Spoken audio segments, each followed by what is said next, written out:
Olá, olá, meus irmãos, minhas irmãs, estamos aqui para mais um dia de leitura e meditação da Filoteia de São Francisco de Sales.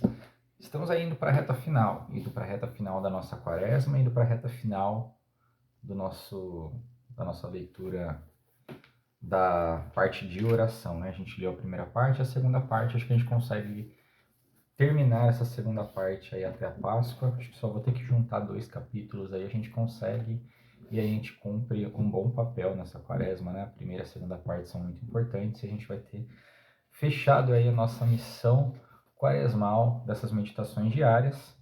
E quem sabe aí a gente volta numa quaresma de São Miguel ou no Advento, vamos ver como Deus vai nos conduzir, mas vamos cumprir bem esse papel e nada impede você continuar a leitura aí e depois a gente retomar junto esses outros capítulos que faltam. Mas, em todo caso, eu acho que com essas 2 partes a gente consegue fazer um, um, um bom propósito de vida espiritual para que a gente comece essa vida devota. Vamos lá, a gente desenhou bem aí o nosso dia de vida devota.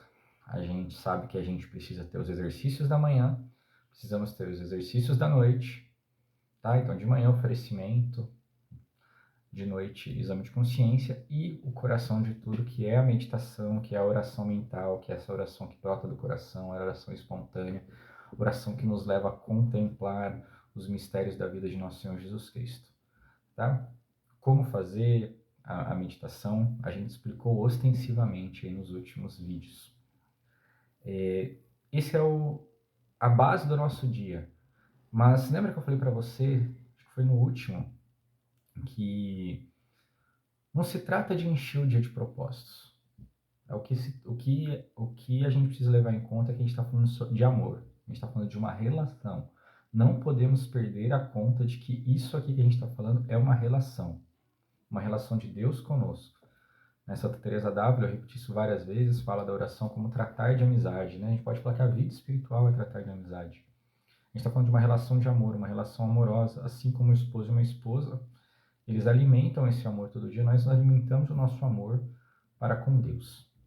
E essa prática de hoje, que ele chama de retiro espiritual, mas não é um retiro espiritual, né, um retiro, aquele vamos dormir fora de casa, retiro de 3 dias, mas assim, uma analogia com essa palavra retiro, ele fala assim: hoje eu vou ensinar um dos meios mais seguros do teu adiantamento espiritual. E esse meio vai nos mostrar muito essa questão desse amor, tá? Muito mais do que propósitos, uma atitude, né? Um coração que busca por Deus. E ele fala assim: no decorrer do dia, procura o mais frequente que possas chamar o teu espírito à presença de Deus. Por um dos 4 modos que eu assinalei. Lembra aqueles modos da presença de Deus? Ele falou de 4 modos.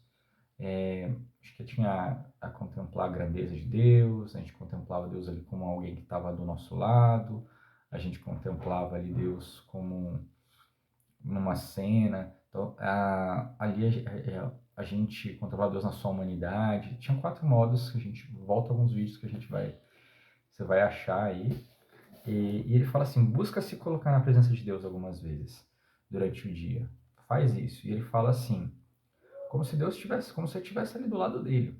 E dissesse, ele fala assim: ó Deus, por que não vos olhei eu sempre e vós estáis me olhando? Por que pensais sempre em mim, ó meu Deus, ao passo que eu só de tarde em tarde penso em vós? Então, aquela ideia que eu tenho falado, batido na tecla, de que a gente está falando de amor, tá? A gente está falando de amor, a gente não está falando de uma vida espiritual somente para cumprir um ritual. Não é escrúpulo, não é uma disciplina militar do ponto de vista de eu preciso só cumprir, né? A gente faz muitas vezes analogia militar, assim, para dizer a importância da ascese, mas é muito importante que a gente saiba que a motivação é muito mais relacional, muito mais familiar a relação da vida espiritual, né? De um pai com o filho, né? De um esposo com uma esposa. Então, a força que nos move é a força do amor, e não a força do mero cumprimento. O cumprimento tem que existir, mas ele existe por causa do amor. E aqui é muito importante essa percepção. Poxa, o Senhor está do meu lado sempre, e eu ignoro. Pensou você está do lado de alguém, pessoa, você está ignorando a sua esposa, ignorando o seu esposo, você sendo indiferente com um amigo, a pessoa não se sente mal.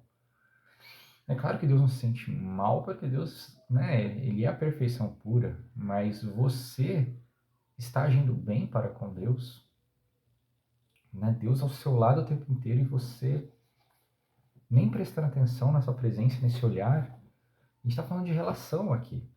E ele fala assim: como os pássaros têm os ninhos nas árvores, aonde se retiram e abrigam quando é preciso, assim também, Filoteia, o nosso coração deve tomar e escolher todos os dias algum lugar. Então a gente precisa ter um ninho, onde a gente se esconde do predador, onde a gente se esconde do mal. E aí que ele fala, um lugar para você se aliviar e se deleitar. Então tem horas que você vai parar simplesmente para se deleitar na presença de Deus. Nossa, como Deus é bom. Em certos momentos é, Senhor, eu preciso da tua força, eu não estou aguentando, né? Tem horas que você vai precisar se aliviar, horas de deleitar. Lembra, né? Vinde a mim, vós todos que estáis cansados, e eu vos aliviarei. Então, esse é um lugar onde nós podemos descansar. Nós precisamos desse lugar. Mas ele vai dizer assim, um lugar onde que é uma fortaleza, um lugar para se acautelar, para se defender das tentações.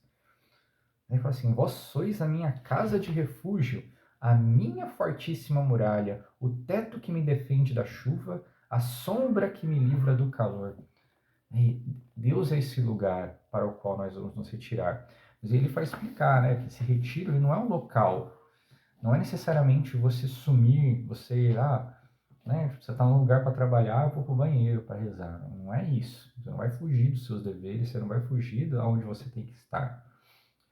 Mas ele fala assim: a solidão, esse lugar de solidão, esse lugar de retiro, é o seu coração. Então pensa, talvez você tenha feito retiros, tenha marcado a sua vida. Você lembra dessa casa de retiro que você foi, esse local que marcou a sua vida, né? Pensa que esse local é o seu coração. Você pode retornar para esse local sempre que você quiser, dentro do seu coração, na solidão do seu coração. E ele fala assim: você está corporalmente no meio de uma multidão, no meio dos negócios. Mas você não precisa ser impelido por essa multidão, porque eles não estarão em volta do teu coração, eles estão em volta do teu corpo. Mas lá no fundo da sua alma, né, somente Deus está contigo. Somente Deus está contigo. É por isso que ele fala que Davi fazia isso, né? O rei Davi fazia isso, falava: ó Senhor, estou sempre convosco, eu tenho sempre o Senhor diante de mim. A vós levantarei meus olhos, ó Deus, que habitais nos céus, os meus olhos sempre postos no Senhor. E quando eu ia lendo essa partezinha, que ele falava dessa solidão, eu me lembrei bastante de São João Paulo II, né? Eu gosto muito de São João Paulo II, tenho uma devoção por ele, assim como tem por Dom Bosco.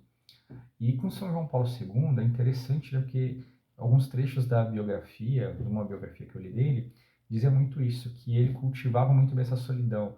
Então, eu falo assim, às vezes ele entrava para o carro, porque João Paulo II gostava, né, era muito de momentos de oração, momentos de solidão com Deus, concretamente na capela, então era normal você encontrar João Paulo II deitado de bruços, né, quando a saúde dele permitia, no chão, adorando ao Senhor. Ele adorava muito as montanhas, então ele ficava nas montanhas, quando ele podia ir para as montanhas, né, conseguia ter um tempo de férias, ele ficava lá no silêncio, contemplando. Mas esses momentos que ele podia fazer isso interior e exteriormente, né, não era a totalidade da vida espiritual dele, porque muitas vezes ele estava no carro indo para algum evento, alguma coisa, os funcionários, os secretários falam que ele ficava imerso numa solidão, numa profundidade, meditando profundamente no que ele ia fazer, numa meditação profunda. E muitas vezes estava tendo eventos, né? Estavam tendo apresentações para ele, e era muito comum que aquele momento ele também estivesse rezando.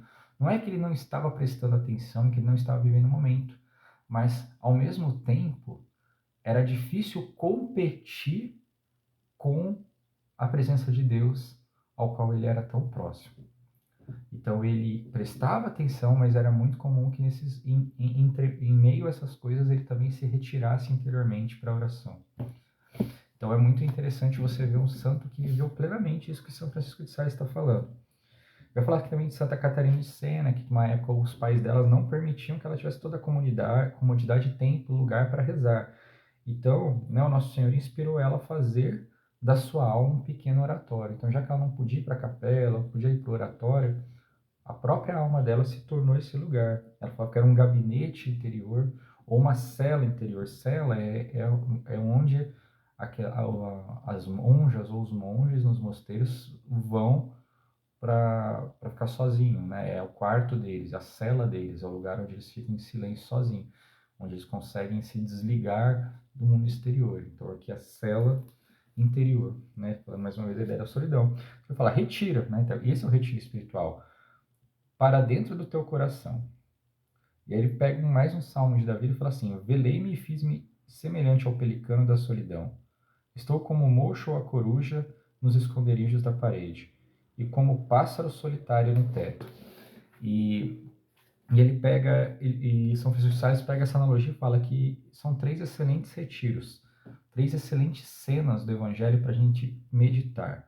Ele fala, o Monte Calvário a gente faz igual o pelicano. Ele falou do pelicano, e o pelicano é aquele que come de si mesmo para dar para os seus pintinhos, para os seus filhotinhos. Ele dá de si mesmo, né? E ali no Monte Calvário, Cristo está dando de si mesmo, vivificando, né, a nossa alma. Então é um bom lugar para você escapar para o Calvário. Ele fala outro lugar, assim como o mocho no pardieiro, a coruja no pardieiro, nós também podemos ir lá para o estábulo do nascimento de Jesus e contemplar o presépio dentro de nós. É uma outra possibilidade. Ele fala também, assim como os pássaros no céu, nós podemos contemplar ali a ascensão. Né? Poxa, Cristo subiu aos céus, ele abriu o céu para mim, céu é o meu lugar, eu vou contemplar o céu. O céu que me espera, o motivo da minha esperança. Então ali ele fala que são 3 lugares seguros para nós nos retirarmos. Ele vai dizer também de um beato, acho que beato Euseário, né? Eu não conheço esse beato, mas São Francisco de Sales menciona aqui, ele fala que ele era um conde, e que uma vez, né, a sua devota Delfina mandou um homem atrás dele, né, para perguntar a sua saúde. E ele deu a resposta: eu passo muito bem de saúde, minha querida consorte. E, se queres ver-me, procura-me na chaga do lado do nosso doce Jesus, porque é lá que eu habito. Então, assim, nós devemos habitar dentro da chaga de Jesus. Nós devemos nos retirar constantemente para lá. Ele diz até, este sim que era um verdadeiro cavaleiro cristão.